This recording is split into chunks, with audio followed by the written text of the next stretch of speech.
once there was this student in my class, Elizabeth, so for the entire semester, I called her Elizabeth. And it turns out it's not. Her name was something.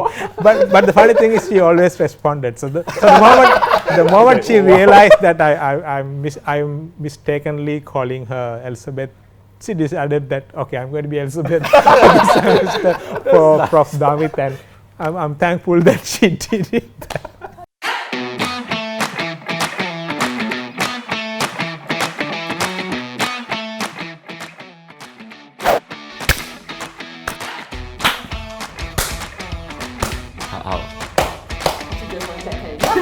Okay, what's the clap for?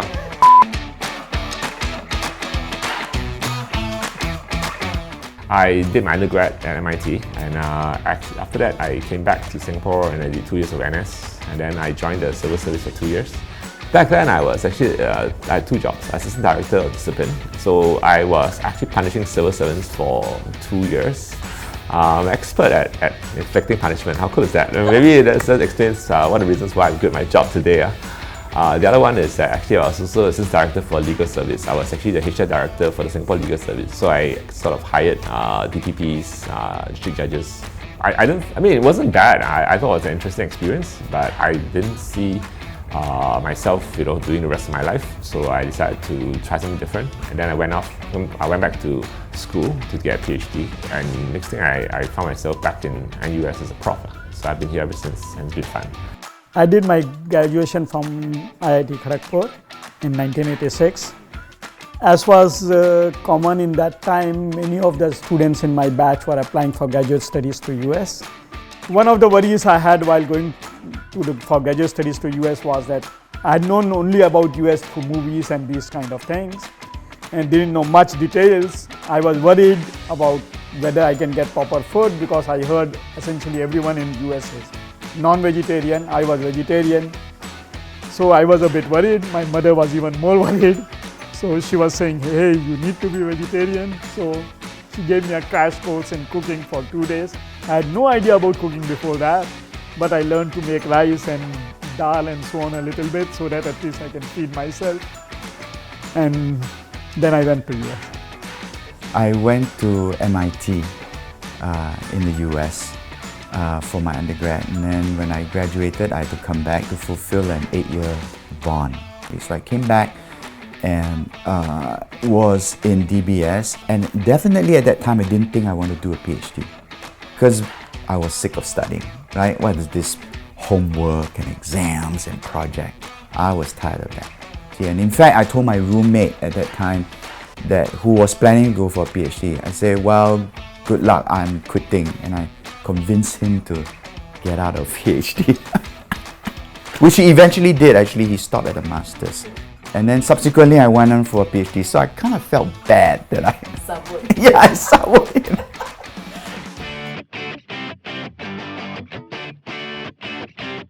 I used to teach CS 3216, software product development for digital markets, and I had a team that was, they were having a bit of problem. So they were trying to build this video conferencing app using some Google Chrome APIs, that was actually the first year it was launched, and the APIs were buggy. So he messages me at something at 2 a.m. in the morning and says, Prof, we can't complete the project on time because of this and this bug. I went like, well, you have 3 more days to do it. He said, no, but I don't think we can fix it in time. I went like, well, I give you a choice. Don't sleep for 3 days and get it fixed or fail the course. And the guy goes like, but this is not our fault. I go like, well, yeah, but this is not really my problem. So 3 days, don't sleep for 3 days, fix it or fail the course.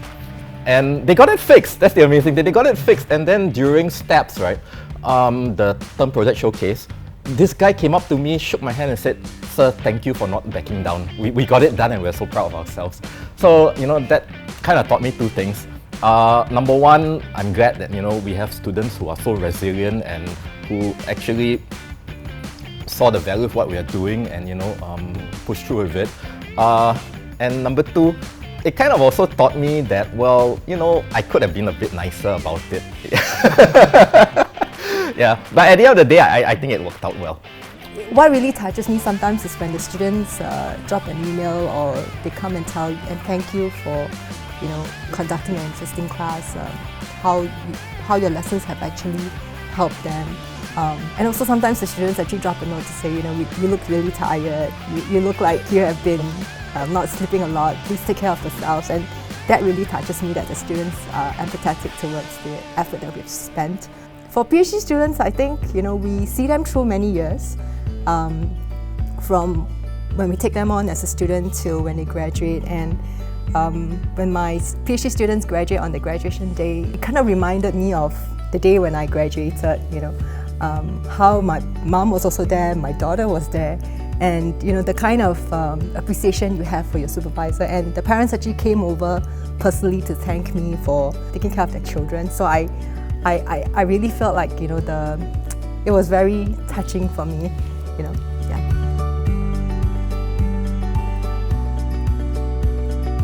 I realized one thing that you can actually get an enjoyable career is really find out what you're good at, the first thing, and then see whether it actually coincides with something you actually enjoy doing. Then you actually can do it for a long time. I guess that probably encourage you to just try out stuff that you may not know that your strength lies in those, right? You just try them out first, right? I just want to encourage the students to take a couple of moments after the commencement to look back on their 4 years of life in NUS, reflect on what they have learned in the 4 years, and hopefully they will be able to use those fundamental concepts to continue to learn and keep pace with technology changes in their future career. Okay, I graduated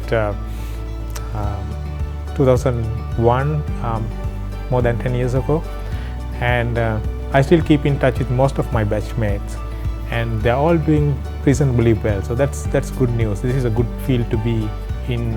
It was a good field back then, and it is even a better field right now. So that's good. And one other thing I noticed is how well they are doing where they are doesn't correspond to what grades they got back then. So things change.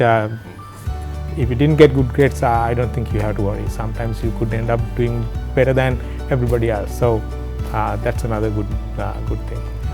So when I first graduated and I started my first job, I wish I knew this, and which is don't let urgent things distract you from important things. The idea is that once you start work, you find you have a lot of deadlines to meet, all kinds of things. And deadlines are necessarily urgent, but they may not be important. And on the other hand, some important things actually don't have deadlines, or rather they have flexible deadlines. For example, taking time off to rest, spending time with your loved ones. These have no immediate deadlines. So that was something I learned through many years, and I wish I knew that when I started out.